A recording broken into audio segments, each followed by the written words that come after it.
Friends, मैं चंदन ठाकुर आपको आपके अपने चैनल गुरुकुल वैदिक अकेडमी में आपका स्वागत करता हूं। जैसे कि फ्रेंड आपको पता है कि हम आधुनिक भारत का करवा रहे हैं, आपको इतिहास, आधुनिक भारत का इतिहास पढ़ रहे हैं। इसके सीरीज में हम आप चलते हुए चल रहे थे, तो हमने ऋग वैदिक काल के बारे में और वैदिक काल से रिलेटेड जितने भी टॉपिक थे हमने कवर किए। उसके बाद हमारे ऋग वैदिक काल में जो हमारे सामाजिक जीवन हो गए, उसका आर्थिक जीवन, राजनीतिक जीवन किस प्रकार था उस समय लोगों का, उसके बारे में भी हमने अच्छे से डिस्कस कर लिया था। अब आगे इसी सीरीज में हम चलते हैं, तो आगे हमारे पास जो धर्म आते हैं वो जैन धर्म और बौद्ध धर्म आते हैं। ठीक है, जो प्रमुख धर्म थे जैन और बौद्ध धर्म। तो जैन धर्म को पढ़ने से पहले हम आपको एक चीज़ बता दें। देखिए, बहुत से लोगों को कन्फ्यूजन होता है कि जैन धर्म आता है कि पहले बौद्ध धर्म क्या आया है। अगर आप ऐसे देखेंगे तो आप पढ़े भी होंगे टॉपिक, तो आपको लगेगा कि बौद्ध धर्म, अगर आप महावीर के जो संस्थापक थे, वास्तविक संस्थापक महावीर, उनके संदर्भ में आप देखेंगे तो आपको लगेगा कि जो बौद्ध धर्म है वो पहले उसका मतलब क्या बोल सकते हैं कि उनका विकसित हुआ था बौद्ध धर्म। बट ऐसा नहीं है, क्योंकि इनके महावीर से पहले भी 23 तीर्थंकर आ चुके थे, जिनके बारे में हम डिस्कस करेंगे, और उन्होंने ही जैन धर्म की स्थापना कर दी थी।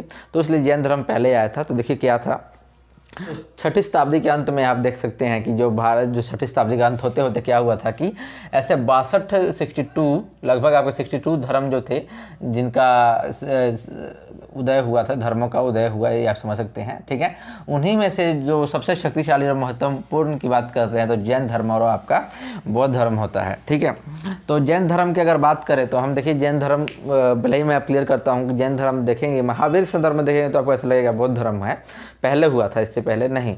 इसके पहले बौद्ध धर्म से पहले जैन धर्म आ चुका था। उसके संस्थापक की बात करते हैं तो देखिए जो ऋषभदेव है, तो जैन धर्म के जो संस्थापक के रूप में जिनको जाना जाता है वो ऋषभदेव को नाम से जाना जाता है। ऋषभदेव है, इनको आदिनाथ के नाम से भी जाना जाता था, आदिनाथ के नाम से भी इनको जाना जाता था। ठीक है, और ये जैन धर्म के पहले तीर्थंकर थे। ठीक है, तो तीर्थंकर का मतलब क्या होता है और जीन का मतलब क्या होता है, जैन का मतलब क्या होता है। देखिए जैन जो है, जो ये जैन शब्द है, तो इसकी उत्पत्ति हुई है जीन से। जीन शब्द से जैन की उत्पत्ति हुई है। जीन का मतलब होता है विजेता। ठीक है, तो जीन का क्या मतलब होता है, विजेता होता है। तो जैन का उत्पत्ति हुई है जीन से, और जीन का अर्थ होता है विजेता। ठीक है, ये आपको समझ आ गया कि जैन धर्म का, जैन शब्द यानी जैन धर्म का जो शब्द जैन है उसकी उत्पत्ति हुई है जीन से, जिसका अर्थ है विजेता। यानी विजेता मतलब क्या, तो विजेता जो हमारी इंद्रियां हैं, इंद्रिय जिसे हम बहुत से प्रकार के लालसाएं रखते हैं, 6 प्रकार की इंद्रियां हैं, जैसे आपने पढ़ा भी होगा, सुना भी होगा। तो 6 प्रकार की इंद्रियों पर काबू कर ले, उस पर विजेता हासिल कर ले, विजय हासिल कर ले, वो आपका जैन कहलाता है। ये आप समझ सकते हैं। तो जैन हुआ है जीन से, जिसका अर्थ होता है विजेता। और रह गया तीर्थंकर। तीर्थंकर शब्द का अर्थ क्या होता है, देखिए तीर्थंकर शब्द का अर्थ होता है जो आपको, जैसे नाम से पता लग रहा है, तीर्थ यानी रास्ता, रास्ता बताने वाला जो होगा, जो आपको एक मार्ग दिखाने वाला, मार्गदर्शन करने वाले को तीर्थंकर कहा जाता है। उसी में जो जैन धर्म के जो जितने भी मतलब कह सकते हैं कि गुरु आए, जितने भी इनके तीर्थंकर, मतलब जो भी जिनके जितने भी आगे आगे जो आते गए, जो उनके गुरु हो गए, मार्गदर्शक हो गए, कि जैन धर्म को आगे बढ़ाने का काम करते गए, उनको तीर्थंकर कहा जाने लगा। तो इसलिए इसी बात क्रम में देखेंगे तो हमारे जो पहले तीर्थंकर थे वो ऋषभदेव थे, और इसके संस्थापक भी ऋषभदेव थे। लेकिन ऋषभदेव ने जैन धर्म के विकास को लेकर इतना मतलब उत्कृष्ट काम नहीं किया, आप कह सकते हैं कि मतलब उन्होंने एक सीमित ही दायरे के अंदर ही रहकर अपना प्रचार किया जैन धर्म का। लेकिन जब महावीर का जन्म हुआ, तो महावीर के समय काल में जैन धर्म अपने चरमों सीमा पर पहुंच गई थी। यानी काफ़ी ज़्यादा उसका विकास हुआ, कह सकते हैं, यानी और डेवलपमेंट हुई, उसका काफ़ी ज़्यादा मतलब क्षेत्र विस्तार भी कह सकते हैं। दक्षिण भारत, इवन कि यह दक्षिण भारत तक भी चला गया। आज भी आप देखेंगे कि जितने भी जैन, इसकी जैसे जो जैन धर्म है, तो जैन धर्म का उत्पत्ति तो ऐसे नॉर्थ इंडिया से शुरू होती है, यानी मगध साम्राज्य में इसका कह सकते हैं कि मगध साम्राज्य के आसपास के इलाके में इसका मतलब हुआ था। ठीक है, लेकिन इसकी जो फैलाव की बात करते हैं, ये चला गया आपका दक्षिण भारत तक। और आज भी दक्षिण भारत में जैन की जो संख्या है नॉर्थ इंडिया के मुकाबले ज़्यादा देखने को मिलती है। तो ये कह सकते हैं कि इनके महावीर के समय काल में जो जैन धर्म था पूरे मतलब ओवरऑल इंडिया में फैल चुका था। तो इसलिए इसके वास्तविक संस्थापक रूप में इनको जाना जाता है। और ये तीर्थंकर की बात कर लेते हैं तो ये 24वें तीर्थंकर थे। क्या थे? 24वें, याद रखिएगा 24वें तीर्थंकर थे। आपको तीर्थंकर कह सकते हैं कि जो जैन धर्म में टोटल कितने तीर्थंकर हुए थे? 24 हुए थे। पहले आपके आदिनाथ जिनको आप ऋषभदेव कहते हैं, उनका आदिनाथ नाम से भी जाना जाता है। और जो 24वें थे वो महावीर थे, अंतिम तीर्थंकर के रूप में भी जिनको कह सकते हैं, और ये 24वें भी हैं। उसी प्रकार इनके जो पहले, और देखिए पहले तो हो ही गया, तो मेरे हिसाब से आप पहले 2 और लास्ट वाले 2 को याद रख सकते हैं। तो देखिए ये हो गए 24वें। और 23वें की बात करेंगे तो 23वें तीर्थंकर आपके होते हैं पार्श्वनाथ।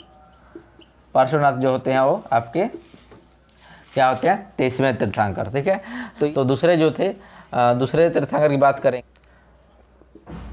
अजितनाथ थे आपके 22वें तीर्थंकर। दूसरे, है ना, कह सकते हैं दूसरे तीर्थंकर कौन थे? अजितनाथ थे। और पहले ऋषभदेव, और 23वें पार्श्वनाथ, और 24वें आपके महावीर। ये नाम याद रखते हैं। चलिए अब हम इनके बारे में नहीं इतना पढ़ना है आपके, वैसे भी आप 2 ही याद रखें मेनली, बाकी आपको याद रखना हो तो 23 दूसरा और 23वां याद रख सकते हैं। चलिए महावीर के बारे में जानते हैं। देखिए महावीर का जन्म जो हुआ था 540 ईसा पूर्व में हुआ, जो कुंडलग्राम गाँव है, एक कुंडलग्राम जो वैशाली जिला में पड़ता है। ठीक है, वैशाली जिला बिहार का एक ज़िला है। ठीक है, बिहार के वैशाली जिला में गांव है कुंडलग्राम, वहाँ पर इनका जन्म होता है महावीर का 540 ईसा पूर्व में। ठीक है, इनका बचपन का नाम वर्धमान था और ज्ञात्रक क्षत्रिय वंश के थे। ज्ञात्रक क्षत्रिय वंश, इनके जो पिता थे क्षत्रिय थे, और उस वंश से रिलेटेड ये भी थे। तो ज्ञात्रक क्षत्रिय वंश था, उससे रिलेटेड इनका संबंध था, और वर्धमान इनका बचपन का नाम था। पिता के नाम कहें तो पिता का नाम सिद्धार्थ होता है, माता जी का नाम इनके त्रिशाला था, और इनकी पत्नी का नाम था यशोदा, और इनकी पुत्री थी जिसके नाम था प्रियदर्शना, इनका पुत्री का नाम था। ठीक है, तो आप ये याद रख सकते हैं, प्रियदर्शना पुत्री, और पत्नी यशोदा, और पिता सिद्धार्थ, और माता त्रिशाला थी, जो एक लिच्छवी शासक चेटक की बहन थी। देखिए जो लिच्छवी शासक, एक लिच्छवी गणराज्य भी था उस टाइम, तो उसी टाइम जो उसका जो शासक था चेटक, उसकी बहन थी त्रिशला। बहुत ही महत्वपूर्ण राज्य हुआ करता था लिच्छवी। ठीक है, और इनकी पुत्री का नाम प्रियदर्शनी था, और इनका अनुनजय नाम भी जाना जाता था। जो पुत्री का नाम को अनुजय नाम और प्रियदर्शनी नाम से जाना जाता था। दामाद इनके जामली थे, और जामली ही इनके पहले महावीर जी के जो पहले शिष्य के रूप में अगर किसी को जाना जाता है, जो इनसे पहले शिष्य मतलब शिष्य का जो विद्या ग्रहण की थी, तो वो जामिल ही थे। ठीक है, तो जमाली को ही जो इनके दामाद थे सन इन लो थे, तो क्या थे? जैन के जो महावीर जी के क्या थे? शिष्य थे, प्रथम शिष्य की बात करते। ठीक है, ज्ञान प्राप्ति की बात करते हैं तो देखिए क्या है, इसकी कहानी जानिए पहले पूरी। देखिए महावीर जब 30 वर्ष की आयु हो गया इनका, जब 30 वर्ष के हो गए थे, तो इन्होंने अपने भाई नंदीवर्धन, ठीक है यहाँ लिखा नहीं होगा, नंदीवर्धन मैं लेता हूँ, उनके जो भाई थे नंदीवर्धन, भाई नंदीवर्धन से इन्होंने 30 वर्ष की आयु में आज्ञा लेकर अपना गृह को त्याग किया, और शिक्षा मतलब कह सकते हैं कि ज्ञान प्राप्ति के लिए चल पड़े। और उनको ज्ञान की प्राप्ति कहाँ से होती है? एक जर्मीभक ग्राम ऋजुपालिका नदी के तट पर। देखिए क्या है, एक गांव है जर्मीभक। ठीक है, ये भी गांव जो था वैशाली में ही पड़ता है, जर्मीभक गांव। ठीक है, तो इसी गांव में नदी थी ऋजुपालिका नदी। इस ऋजुपालिका याद रखिएगा कि एग्जाम के पॉइंट ऑफ व्यू से बहुत ज़्यादा महत्वपूर्ण बनता है। ऋजुपालिका नदी का नाम है, बहुत बार एग्जाम में आता है कि बौद्ध को कहाँ से ज्ञान प्राप्ति हुई, जैन को कहाँ से, जो महावीर को कहाँ से हुई ज्ञान की प्राप्ति, ये बहुत बार पूछता है। तो बौद्ध धर्म का पढ़ाएंगे तो उसमें बताएंगे कि जो आपके भगवान बुद्ध थे, महात्मा बुद्ध, उनको ज्ञान की प्राप्ति कहाँ से होती है, किस नदी के किनारे होती है, तो वो बाद का टॉपिक है। लेकिन इसका आप ऋजुपालिका याद रखिएगा, जो महावीर थे ऋजुपालिका नदी तट बहुत बार आता है। किस वृक्ष के नीचे हुई? तो साल वृक्ष है। ठीक है, साल वृक्ष के नीचे इनको ज्ञान की प्राप्ति होती है। कहाँ से? देखिए जर्मीभक गांव में ऋजुपालिका नदी के तट पर साल वृक्ष के नीचे ये अपने ज्ञान के लिए कह सकते हैं अपने ज्ञान में लिप्त थे, यानी एकदम आराम से योग कर रहे थे, अपने भगवान को याद कर रहे थे। ठीक है, तो उस वक्त इनको वहीं पर क्या होता है, इनको ज्ञान की प्राप्ति होती है। इस प्रकार आप याद रख सकते हैं। ठीक है, और इन्होंने 30 वर्ष की आयु में अपना घर त्याग किया था नंदीवर्धन भाई से अपने आज्ञा लेकर। ठीक है, तो ज्ञान प्राप्ति के बाद इनको क्या हुआ? केवल्य। देखिए क्या होता है कि जब कैवल्य जो कह सकते हैं आपको, जो भी जैन धर्म में बात करते हैं, जैन धर्म में जो ज्ञान प्राप्ति होती है उसको कैवल्य कहा जाता था। कि कैवल्य की प्राप्ति होती है, याद रखिएगा कि जो ज्ञान मतलब कैवल्य का मतलब ही ज्ञान होता है, ठीक है, ये बात याद रखिएगा, ठीक है। तो इनको कैवल्य की प्राप्ति होती है। अन्य नाम इनको जिन कहा जाने लगे, जब जिन जैसे विजेता हो गए, ठीक है। अर्हत नाम से जाना जाता है। निग्रंथ नाम और कैवलीन यानी कैवल्य से हुआ ज्ञान प्राप्ति। अनाथ पुत्र भी इन्हें कहा जाता है, याद रखिएगा, ठीक है। निधन की बात करते हैं तो निधन के 72 वर्ष की आयु में निधन हुआ था। 72 वर्ष की आयु में मल राज्य में एक शासक जो सुस्तपाल राजा हुआ करता था, उसके शासक देखिए यहाँ पर लिखा है, सुस्तपाल के राज्य मल में जगह पावापुरी। पावापुरी राजगृह बिहार में ही जगह है, राजगृह जिला है बिहार का, जगह है वहाँ पावापुरी उसी में पड़ता है। तो राजगृह जगह नहीं है, राजगृह भी एक मतलब कह सकते हैं क्षेत्र है, और उसका जो जिला है बिहार शरीफ जिला पड़ता है, ठीक है। तो ये बिहार शरीफ जिले में पड़ता है, याद रखिएगा, ठीक है। मैं लिखता हूँ वैसे बिहार शरीफ, साफ साफ नहीं लिखाया, ठीक है, समझ जाइए। बिहार शरीफ में राजगृह जगह पड़ता है, वहीं पर पावापुरी है। पावापुरी में इनका निधन होता है 72 वर्ष की आयु में। ये आपके महावीर की कहानी थी। महावीर के बारे में जो जितने भी आगे एग्जाम के पॉइंट ऑफ व्यू से इंपॉर्टेंट बनते हैं महावीर के बारे में, वो आपको बता दिया गया है, ठीक है। चलिए अन्य चीज़ देखते हैं और क्या क्या जैन धर्म से इंपॉर्टेंट बनता है उसके बारे में देख लेते हैं। तो चलिए हमने अभी महावीर के बारे में पढ़ा। महावीर के पढ़ने के बाद, महावीर के बारे में जानने के बाद हम पढ़ते हैं जैन धर्म के कुछ अन्य तथ्य जो एग्जाम के पॉइंट ऑफ व्यू से इंपॉर्टेंट है, जैसे पंच महाभारत या महाभारत। पंच महाभारत यानी क्या होता है, देखिए पहले जो 23वें तीर्थंकर थे, जो पार्श्वनाथ, जिनका नाम था पार्श्वनाथ, उन्होंने 4 महाव्रत दिए थे। 4 महाव्रत जिनके अनुसार जिनका पालन करना बहुत जरूरी है, उसके पालन करके हम मोक्ष की प्राप्ति कर सकते हैं, या हम अपने इंद्रियों को भी काबू कर सकते हैं, यही समझ सकते हैं आप। जिनमें से आता है अहिंसा। अहिंसा का मतलब होता है हिंसा नहीं करना, यानी युद्ध वगैरह नहीं लड़ना, मारपीट नहीं करना, शांतिपूर्वक जीवन जीना, उसको बोलते हैं अहिंसा। तो एक पंच महाभारत में आपका एक आता है अहिंसा, इसमें हिंसा नहीं करना। दूसरा आता है सत्य, यानी झूठ नहीं बोलना, यानी आपको हमेशा सच बोलना है। उसके अगर किसी को ठेस पहुंचता है तो पहुंचे, लेकिन आपको सच बोलना है। कि कुछ जैसे भी अभी भी आप बोलते होंगे कि सच बोलकर कुछ क्षण के लिए आप उसको ठेस पहुँचा सकते हैं, लेकिन झूठ बोलकर आपको जीवन भर आप तकलीफ में रखते हैं किसी को, ठीक है, यानी साया में रखते हैं झूठ के। तो इसलिए सत्य का पालन करना है। और असत्य का मतलब हुआ कि चोरी नहीं करना है, चोरी चकारी नहीं करना है, आपको साधारण जीवन जीना है कि। और अब चौथा आता है अपरिग्रह। अपरिग्रह का मतलब होता है संपत्ति अर्जित नहीं करना है। जैसे कि आप देखते हैं कि आज के जीवन में वर्तमान जो जीवन चल रहा है, लोग धन की लालसा में क्या करते हैं कि जितना धन आए, देखते हैं कोई अफसर अच्छे पोस्ट पे बैठा है तो क्या करता है, रिश्वत लेकर धन को अर्जित करता है, इकट्ठे करते हैं। नेता सब भी देखते होंगे आप कितना धन इकट्ठे करके कहाँ रखे हुए हैं, ठीक है।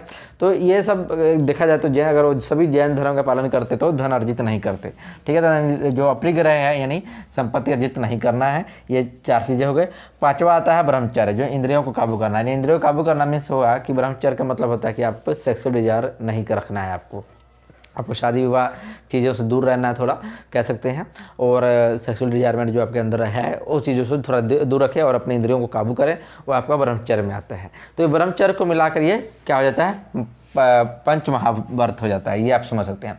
तो पहले इनमें से जो 4 है, अहिंसा, सत्य और असत्य और अपरिग्रह, ये पार्श्वनाथ के द्वारा दिए गए थे चारों, जो 23वें तीर्थंकर थे, यहाँ पर लिखता हूँ मैं 23वें थे, ठीक है। तो इनके द्वारा दिया गया था। जो 5वां है ब्रह्मचर्य है, जो इंद्रियों काबू करना है, इनको मिलाकर इस हो गया, यानी ये जो 5वां है ये महावीर के द्वारा दिया गया था, महावीर के द्वारा, ठीक है। तो इस प्रकार ये पंच महाभारत हो गए, 4 पिछले और एक को ये महावीर के द्वारा जो 5वां दिया गया, इसको मिलाकर पंच महाभारत हो गया, जब इसको हम 5 महाभारत भी कह सकते हैं। ये हो गए। और आगे चलते हैं, देखिए एक आता है आपका अनुव्रत। अनुव्रत आता है। अनुव्रत क्या होता है, सॉरी एक सेकंड। अनुव्रत देखिए, अनुव्रत क्या होता है। अनुव्रत में होता है कि जो अनुव्रत ग्रस्त जी, ठीक है। अनुव्रत ग्रस्त जीवन जो हुआ, ये आपका क्या है कि जो जीन जो थे, जो मतलब जो जैन धर्म को मानने वाले थे, वो एक अनुव्रत ग्रस्त जीवन को जी रहे हैं, तो वो क्या हो गए, उनको अनुव्रत कहा जाए। उनको थोड़ी जो कठोरता थी, इस जो नियम, जितने भी नियम बनाए गए थे, नियम को पालने की कठोरता अनुव्रत ग्रस्त जीवन वालों के लिए क्या थी, कठोरता थोड़ी कम थी, कठोरता कम थी, इसलिए इसे अनुव्रत कहा गया। ठीक है, ये आप याद रख सकते हैं। ठीक है, उसके बाद आते हैं त्रिरत्न। ये बहुत ज़्यादा इंपॉर्टेंट, मतलब त्रिरत्न भी बोलते हैं इसको, त्रिरत्न बोलते हैं, जिसके द्वारा मोक्ष की प्राप्ति होती है। इस त्रिरत्न को पालन करके आप मोक्ष की प्राप्ति कर सकते हैं। ठीक है, तो ये जो त्रिरत्न है, ये क्या बोलते हैं, एग्जाम के पॉइंट ऑफ व्यू से बहुत ज़्यादा इंपॉर्टेंट है, क्योंकि बहुत बार आता है। ये इनमें से एक चीज़ को मिसगाइड कर देता है। ठीक है, और उसमें बोलता है कि कौन, या कुछ बोलता है कि बताइए इनमें से कौन है, अलग अलग ऑप्शन दिए होते हैं, इनमें से कौन नहीं है, ये पूछ लेता है कई बार। ठीक है, तो याद रखिएगा। तो एक होता है सम्यक ज्ञान, सम्यक ज्ञान आ गया यानी समय से ज्ञान लेना, सम्यक दर्शन यानी समय से दर्शन लेना, और सम्यक आवरण यानी अपने आवरण इन आचरण की बात कर रहा है। ठीक है, तो आपको समय से आपको आचरण वगैरह, व्यवहार वगैरह समय के रखना चाहिए, अच्छा रखना चाहिए। समय मैंने अच्छा ज्ञान, अच्छा दर्शन, अच्छा आचरण, ये होता है। ठीक है, तो समय का मतलब अच्छा भी कह सकते हैं आप। ठीक है, और चलिए, ये तो आपका होगा त्रिरत्न हो गए। और आपके देखते हैं कुछ अलग चीज़ें जो कि पॉइंट से बहुत ज़्यादा इंपॉर्टेंट है। क्या आता है, स्यादवाद। स्यादवाद क्या है, जिसको 7 प्रकार के नए होते हैं। 7 प्रकार के नए मतलब नए, एन या नए लिखा है ना, न या नए, या इसका मतलब होता है ज्ञान। 7 प्रकार के ज्ञान होते हैं, यानी इन्होंने स्यादवाद का मतलब सिद्धांत दिया था, स्यादवाद का सिद्धांत दिया।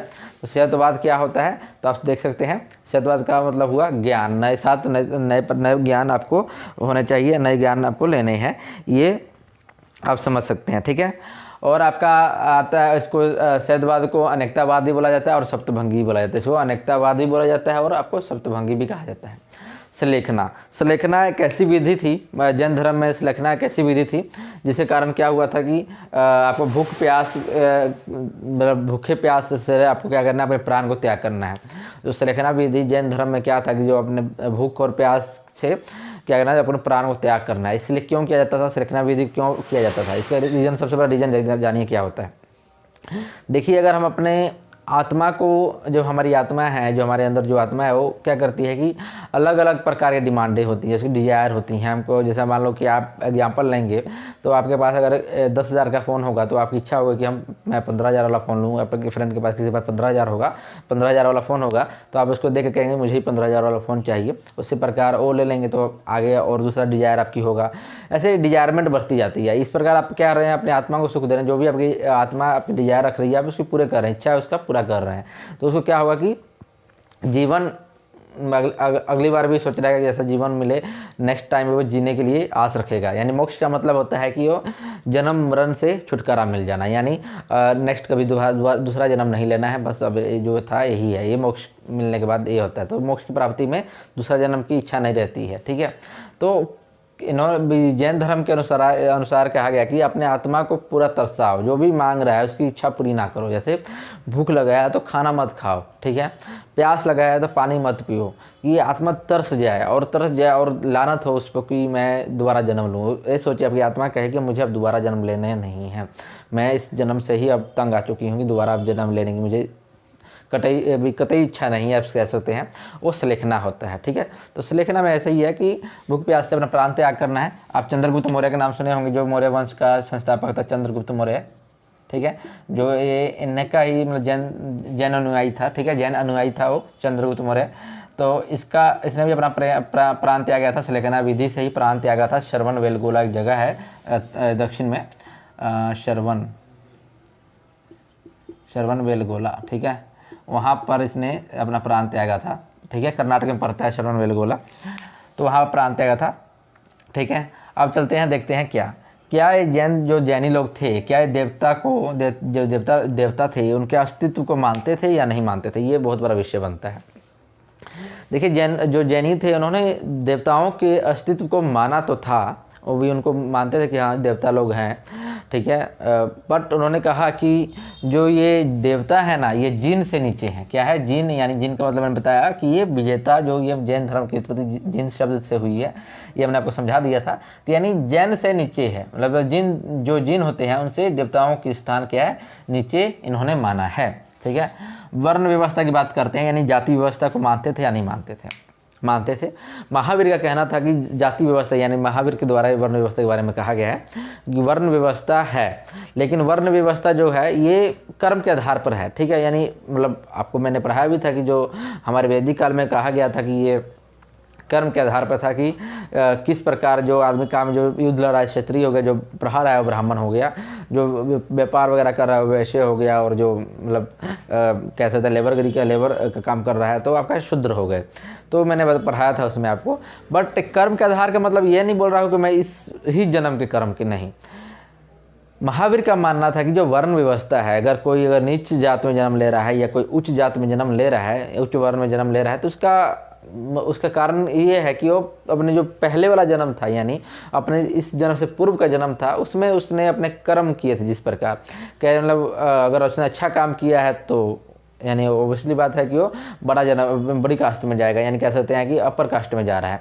अगर उसने उस पिछले जन्म में अगर बुरे काम किए हैं तो नीचे वाले कास्ट में आ गया। तो इस प्रकार इन्होंने, महावीर ने इसका वर्ण व्यवस्था के बारे में बताया था, ठीक है। ये तो आपका हो गया, ठीक है।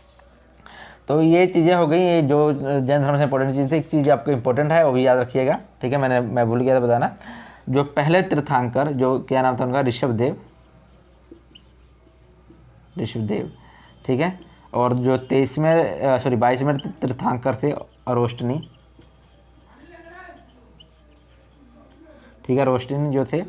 तो ये अरोस्टिन जो थे, इन 22वें तीर्थंकर और पहले तीर्थंकर ऋषभदेव, इनके ये दो ऐसे तीर्थंकर है जिनका ऋग्वेद जो है हमारा, ऋग्वेद में भी जिक्र का है, मतलब कह सकते हैं कि इनके बारे में जिक्र हुआ है, ठीक है। ये आप चीज़ें रखेंगे। चलिए इससे रिलेटेड कुछ और जैन धर्म से कुछ और अन्य है उसके बारे में भी जान लेते हैं। चलिए अब देखते हैं जैन धर्म का प्रसार किस प्रकार हुआ था। चलिए देखिए फ्रेंड, जैन धर्म की स्थापना के बाद जो प्रथम उपदेश महावीर ने कहाँ दिया था, जब महावीर को कैवल्य की प्राप्ति हो गई थी तो उन्होंने प्रथम उपदेश अपना कहाँ दिया था। कि सबसे इंपॉर्टेंट मान जाता है ये क्वेश्चन कि बहुत बार एग्जाम में आता है कि प्रथम उपदेश कहाँ दिया, तो प्रथम उपदेश इन्होंने अपना राजगृह में दिया। राजगृह की बात करते हैं तो देखिए इसमें क्या डिटेल में, अगर ऐसा नहीं है कि डायरेक्टली पूछ लेता है, राजगृह में ही आता है ऑप्शन में। डिटेल में जाइएगा तो देखिए बराकर नदी है, बराकर नदी, ठीक है। उसी के नदी के, बराकर नदी के तट के पर इन्होंने दिया था, ठीक है। ये आप याद रख सकते हैं। तो बराकर नदी का जो तट है, जो किनारा है, उसके राजगृह में पड़ता है, राजगृह के किनारे उन्होंने दिया था, ठीक है। ये समझ लीजिए। और चलिए इनके प्रथम जो शिष्य के बारे में बता दूं मैं, तो मैंने बताया था कि जो प्रथम जो शिष्य थे, इनके जो दामाद थे वही जामली नाम था उनका, दामाद जमाली नाम था, तो उन्हें इनके प्रथम शिष्य थे। तो ये आ गया, ये इंपॉर्टेंट बहुत बार एग्जाम में, प्रथम शिष्य कौन थे, तो जमाली थे जो प्रथम शिष्य इनके दामाद थे, ठीक है। और अगर प्रथम भिक्षुणी की बात करते हैं लेडीज़ में, तो चंदना जो थी प्रथम भिक्षुणी थी चंदना। ददवाहानी जो राजा थी उनकी पुत्री थी, ठीक है। ये आप याद रखते हैं, ये ज़्यादा इंपॉर्टेंट नहीं बनता है इनका नाम, बस याद रखिए कि प्रथम महावीर के प्रथम भिक्षुणी जो थी उसका नाम क्या था, तो चंदना था। प्रथम शिष्य कौन थे, जामाली थे जो उनके दामाद थे, ठीक है। ये याद रखिएगा।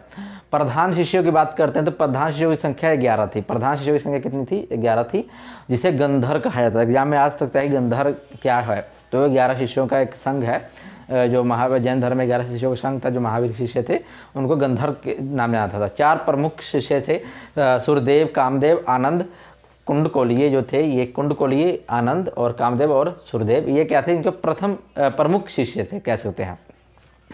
उसके बाद एक बात करें कि महावीर ने अपना जो धर्म का प्रचार, जो जैन धर्म का प्रसार जो किया था या प्रचार किया था, किस लैंग्वेज में किया था, तो प्राकृत लैंग्वेज। याद रखिएगा कि इन्होंने प्राकृत लैंग्वेज में, प्राकृत भाषा में, ठीक है, किया था। और इन्होंने मोस्टली ज़्यादातर इन्हें पाटलिपुत्र से लेकर राजगृह की जो जगह है उसी के बीच में इन्होंने इसी एरिया को ज़्यादातर मोस्टली कवर किया था। और राजगृह में उन्होंने एक संघ भी बनाया था, जैन धर्म को लेकर जो प्रचार के लिए संघ भी उन्होंने बनाया था। और उनकी जो मृत्यु हुई थी 72 वर्ष की आयु में, जब जैन धर्म की महावीर की मृत्यु होने के पश्चात, निधन होने के पश्चात, सुधर्मन जो थे जैन के अध्यक्ष बन गए। याद रखिएगा कि महावीर के निधन होने के बाद जैन धर्म का अध्यक्ष किसे बनाया गया, तो सुधर्मन को जैन धर्म का क्या बोल सकते हैं, अध्यक्ष बनाया गया, ठीक है। अब देखते हैं कुछ संगतियों के बारे में जान लेते हैं कि प्रथम संगति कहाँ हुई थी और उसके बाद द्वितीय संगति कहाँ हुई थी, उसके बारे में भी देख लेते हैं। देखिए जो प्रथम संगति थी उसके जो अध्यक्ष थे स्थूलभद्र थे, ठीक है। प्रथम संगति जो थी स्थूलभद्र थे और इसका स्थान पाटलिपुत्रा में स्थान था। कहाँ हुआ था? पाटलिपुत्रा में हुआ था। जैन धर्म का इसमें विभाजन हो गया था। श्वेतांबर और दिगंबर के दो मतलब मत वाले, जो जैन धर्म के दो मत वाले बन गए थे, एक श्वेतांबर एक दिगंबर। इसी में ही जो प्रथम जैन संगति जो हुई थी उसी में ही 12 अंगों का संकलन हुआ था। याद रखिएगा संकलन 12 अंग क्या है मैं बताऊंगा। देखिए जैन साहित्य पढ़ेंगे तो उसमें मैं जैन साहित्य में आते हैं 12 अंग। तो 12 अंगों का संकलन किस में हुआ था? प्रथम संगति जो हुई थी जैन धर्म की, जहाँ पाटलिपुत्रा में हुई थी, स्थूलभद्र इसके अध्यक्ष थे, उसमें हुई थी। और कई बार एग्जाम में आता है कि जैन धर्म का जो विभाजन हुआ था किस समय हुआ था? तो प्रथम जैन संगति के समय में हुआ था, ठीक है। ये हो गया। अब यहाँ पर मैंने लिखा नहीं है, अब देख लेते हैं जो द्वितीय संगति थी। तो इसका बलवी गुजरात में जगह पड़ता है, ठीक है, वहाँ हुआ, ठीक है। इसके अध्यक्ष की बात करें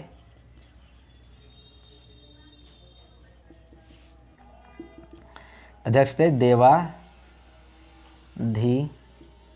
धर्मणि,